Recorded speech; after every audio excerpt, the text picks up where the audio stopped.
Welcome to 21st Sports Recap and Reaction for the Seattle Seahawks at the Cincinnati Bengals in their Week 5 matchup played October 11th, 2015.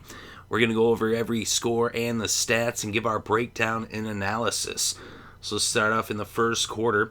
4 minutes in, Andy Dalton hits Tyler Eifert for a 14-yard touchdown pass. The extra point by Nugent was good, and it was 7-0 Cincinnati over Seattle. Then with 6.5 minutes left in the first, Russell Wilson hits Jermaine Kearse, and he goes 30 yards for the touchdown. Hauschka hits the extra point, and this game was tied at 7. So that would be the score after one quarter of play. And deep into the second quarter, as the Seahawks get a 24-yard field goal from Hauschka with just time running out in the second quarter. So that would bring the game to halftime with the score Seattle 10, Cincinnati 7. So now in the third quarter, with about 8.5 left to play in the third, Rowlands takes off 69 yards for the touchdown, and Hauschka adds the extra point, and now the Seahawks extended their lead to 10 with the score Seattle 17, Cincinnati 7. Then about 2 minutes later, Bobby Wagner scoops up a fumble and runs it back 23 yards for the defensive touchdown. Hauschka adds the extra point, and it was now 24-7 Seahawks over the Bengals. So a big lead right now, 17-point lead for Seattle. It would remain that way through the third quarter and into the fourth. And then less than 3 minutes into the fourth quarter, Andy Dalton connects with Tyler Eifert for their second touchdown of the game. This one a 10-yarder. Nugent adds the extra point, and it was now 14 for Cincinnati as they trailed by 10 as the Seahawks led 24-14. And then with about 3.5 minutes left, Andy Dalton led a 71-yard drive, 11 plays, going almost 6 minutes long on the drive, and he capped it off with a 5-yard touchdown run as he took it in himself. Nugent added the extra point, and it was now a 3-point game with the score 24-21. Then, with time closing out, let's go to the defensive play after that. After getting that touchdown, they were able to hold the Seahawks to a 3-and-out and force them to punt.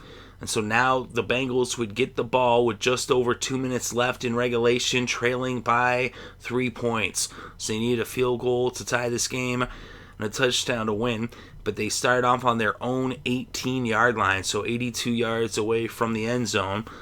And they started off, Andy Dalton hit Giovanni Bernard. He picked up a yard, and that brought us to the 2-minute warning. So now it's 2nd and 9 from the 19. Dalton goes to Marvin Jones. He picks up 9 and a first down at the 28.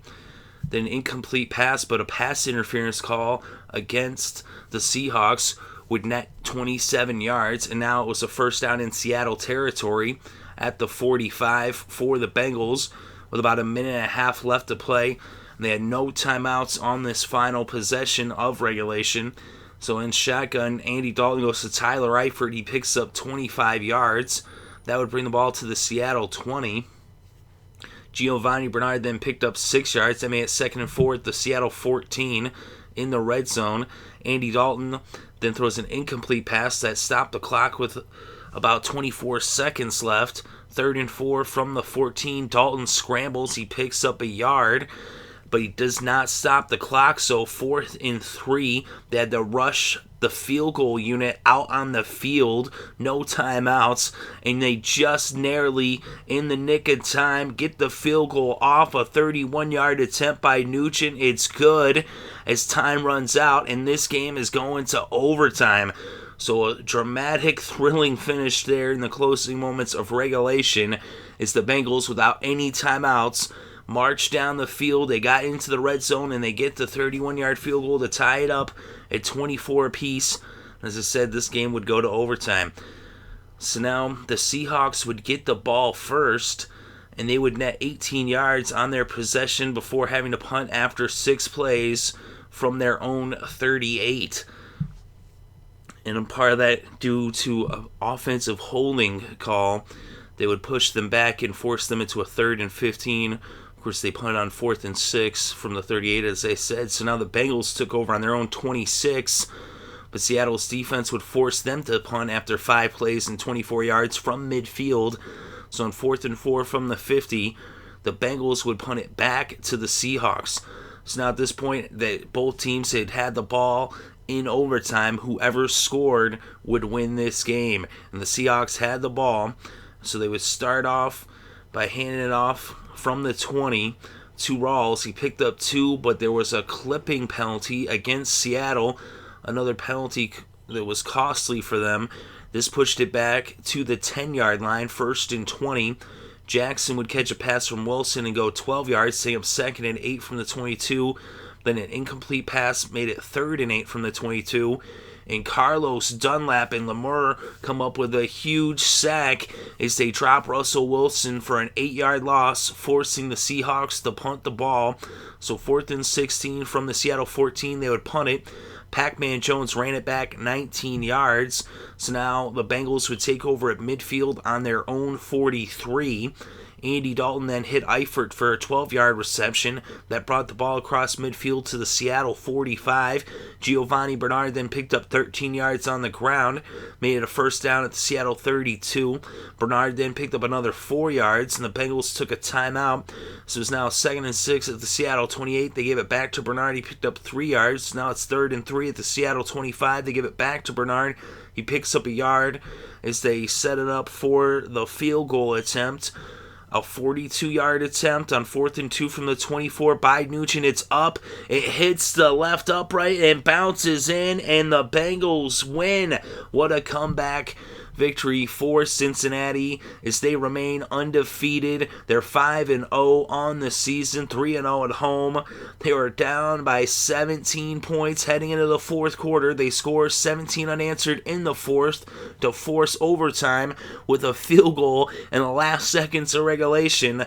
And then after trading the ball a couple of times, they get the field goal in overtime as Nugent comes up big with the game-winning field goal. And teams that go 5-0 make the playoffs 91% of the time. So the Bengals definitely in the driver's seat in the AFC North as they're sitting up top there at 5-0. The Seahawks now 2-3. They're 0-3 on the road this season.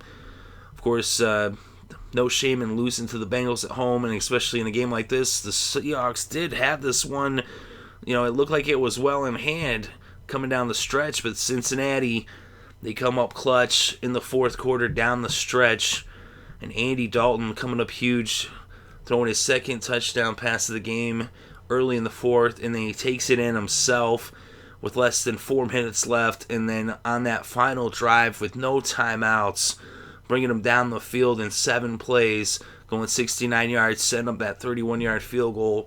It was very clutch by Andy Dalton in this game. And Andy Dalton on the game, he was 30 for 44, 331 pass yards, 2 touchdowns, 1 interception.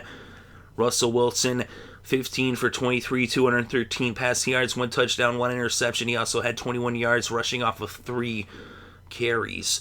Dalton actually had 7 carries for 18 yards. And, of course, that rushing touchdown, which gave Andy Dalton 3 total touchdowns on this game. And Rawls for the Seahawks had a monster day on the ground. Thomas Rawls, 23 carries for 169 yards and a touchdown. Giovanni Bernard for the Bengals, 15 carries for 80 yards. He also had 5 receptions for 21 yards, giving him 101 total yards in the game. Jeremy Hill, just 8 carries for 13 yards. He had 1 reception for 12 yards, giving him a total of 25 yards, which did not help my fantasy. Is Jeremy Hill, what the heck, every time I play him, he always does crappy. But the Bengals, they won the game. Of course, Tyler Eifert, he was the leading receiver, 8 receptions, 90 yards, 2 touchdowns. And for the Seahawks, Doug Baldwin had 3 receptions for 70 yards. A.J. Green for Cincinnati, 6 receptions for 78 yards in this game. Mohamed Sanu, 5 receptions for 69 yards. Marvin Jones, 5 receptions for 61 yards. Both kickers were perfect in this game. Is Hauschka 1 for 1 on the field goals, 3 for 3 on the extra points, and Nugent 2 for 2 on the field goals, including the one that tied the game and then the one that won the game in overtime. And they also had 3 extra points as well. So Nugent, he gets his field goals when they counted the most, down the stretch there at the very end of the game and then in overtime, as I said, with the game winner. Cam Chancellor had 8 tackles to lead the game, and the Bengals and the Seahawks each had 4 sacks, respectively. These two teams totaled for 8 sacks in the game, but Bennett had a sack for Seattle, as well as Averill, Sheed, and Rubin, and Bennett also forced a fumble. Earl Thomas had that interception, and then for Cincinnati, Adam Jones, Pac-Man, he had a sack and an interception. He also had 4 tackles. Carlos Dunlap, 1.5 sacks. Geno Atkins had a sack, and Lemire was in on that sack with Dunlap that had a half sack. We look at first downs. Cincinnati, 27 first downs, 16 for Seattle.